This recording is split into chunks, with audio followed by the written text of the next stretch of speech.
Hello friend, in previous lecture we have seen combustion phenomena in fuel. So just एक revise करता हूँ थोड़ा आज का पार्ट शुरू करने से पहले। तो ये है एलिमेंट्स इन एयर या फ्यूल, ओके, जिसका मॉलिक्यूलर वेट यहाँ पर दिया है।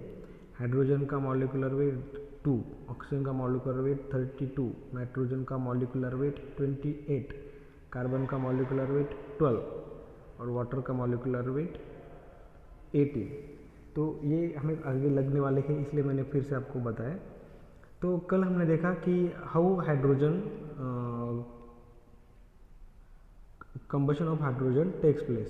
सो ये रिएक्शन है, ये मैं जानबूझ के रिवाइज कर रहा हूँ।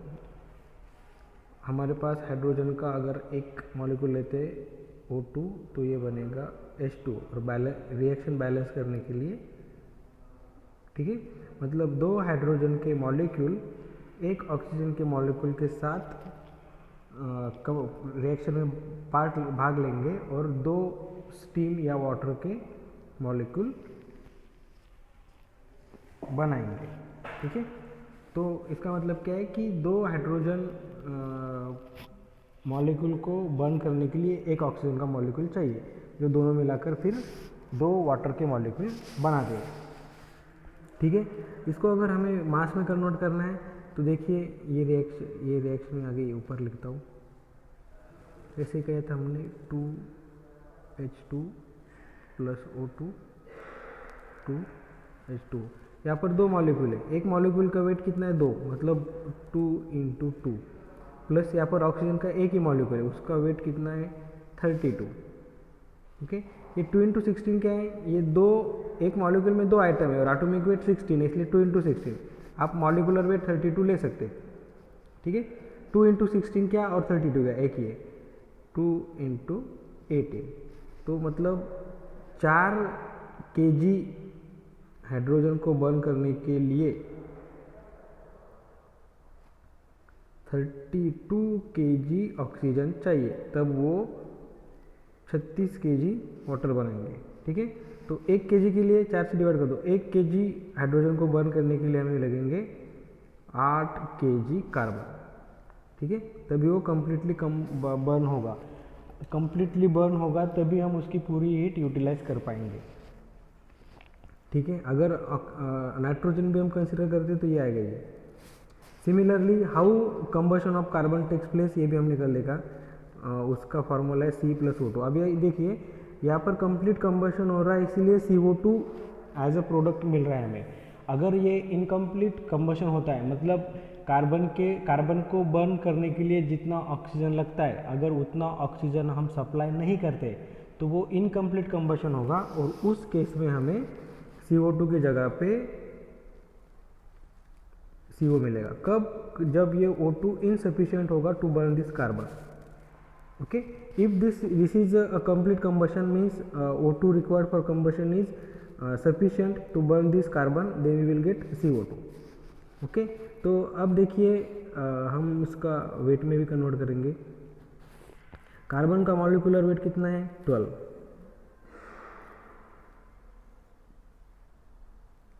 कार्बन का मॉलिक्यूलर वेट 12 प्लस ऑक्सीजन का 32, ये हमें क्या देगा 12 प्लस 32 मतलब 38, नहीं 2 है, 32 12 44, ओके।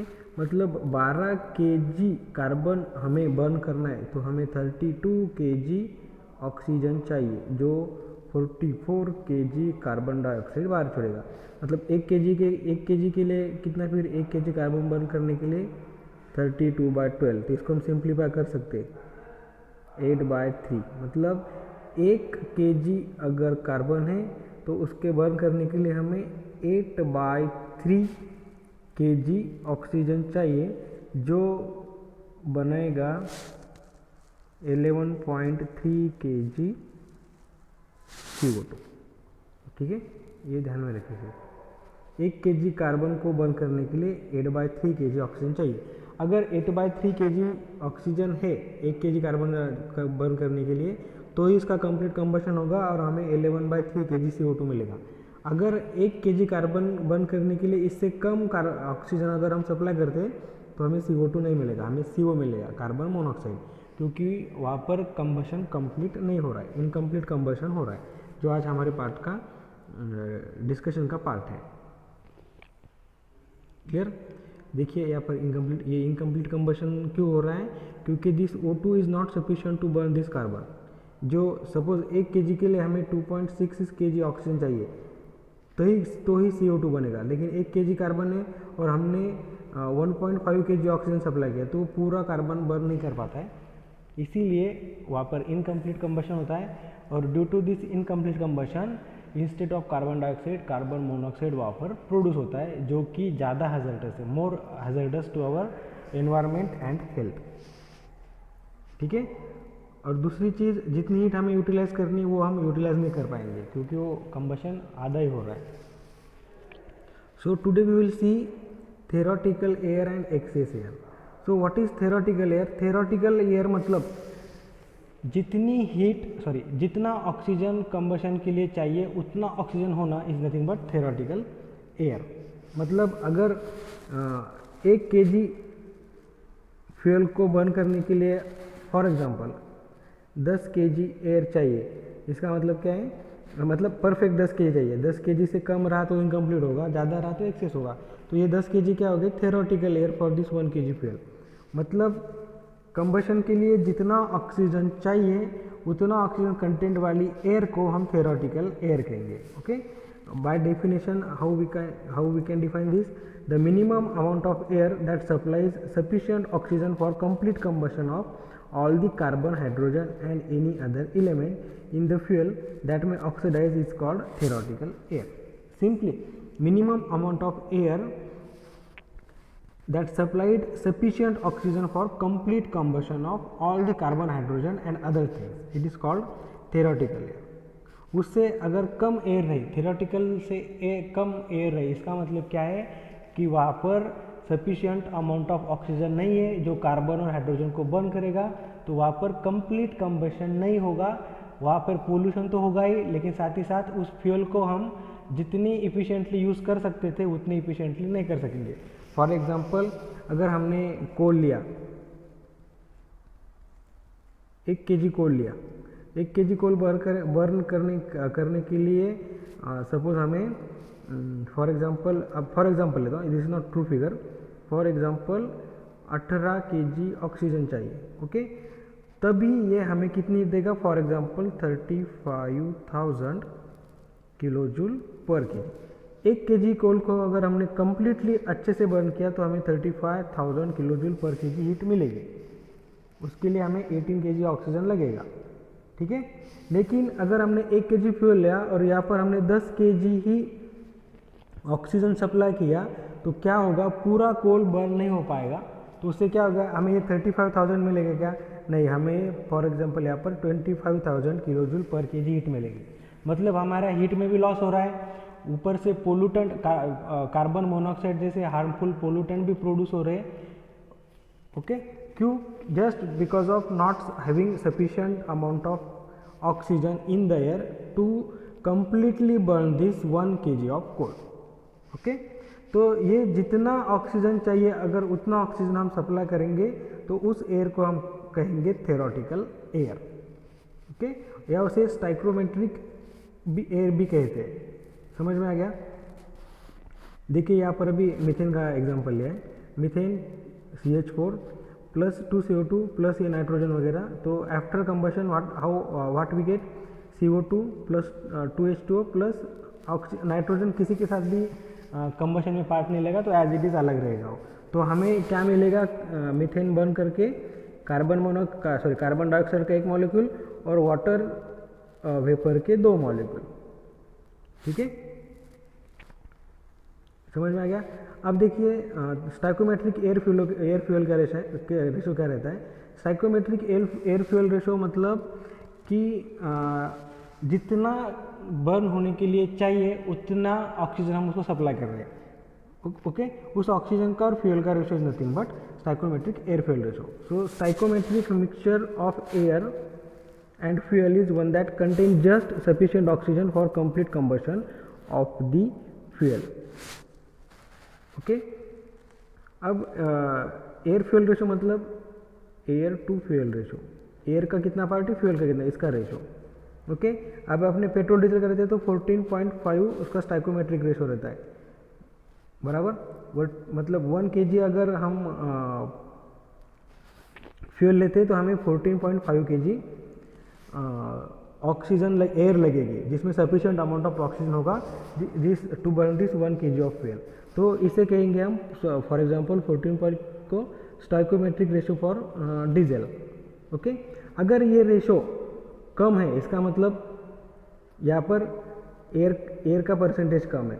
ओके, तो उसको हम कहेंगे, क्या कहेंगे उसको हम, वीक मिक्सचर। ओके, अगर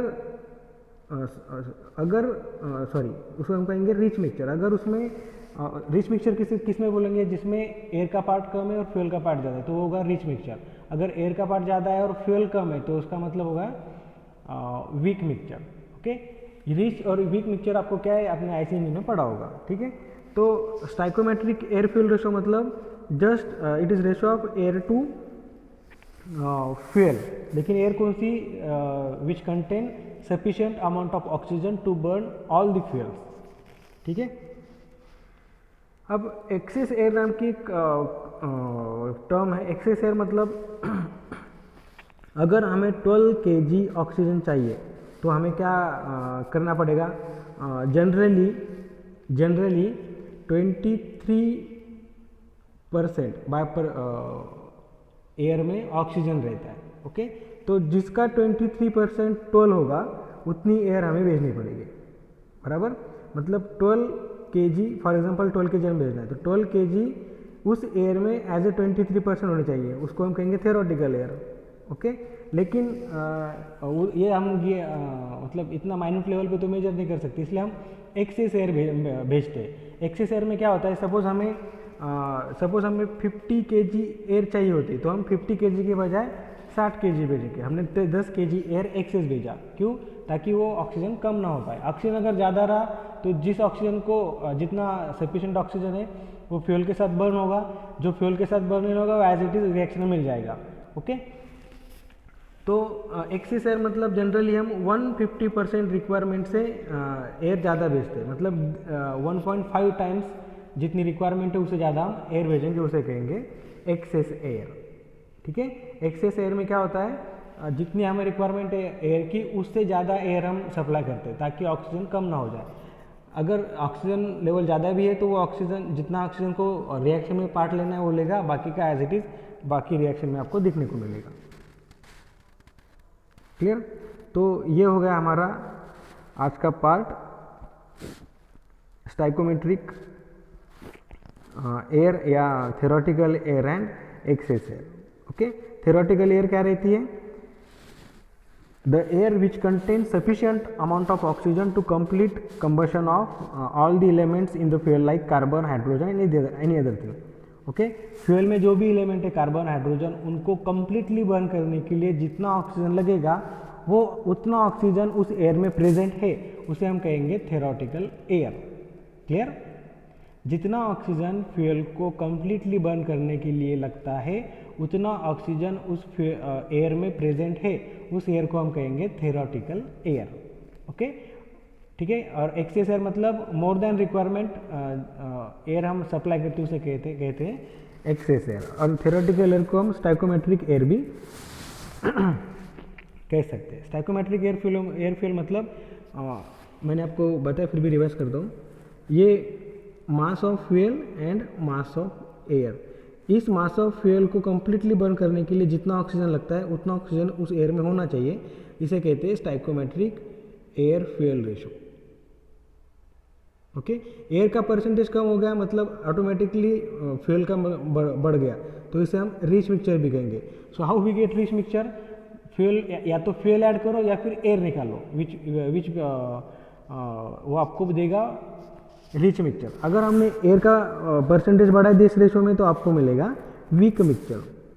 ओके, वीक मिक्सचर में फ्यूल कम रहता है और एयर ज़्यादा रहती है, ठीक है। तो इसके ऊपर आपको क्वेश्चन डेफिनेटली रहेगा एग्जाम में, theoretical air, excess air, stoichiometric air fuel ratio इस पे। तो अगर आपको कुछ डाउट रहा तो आप मुझे पूछ सकते हो। Thank you.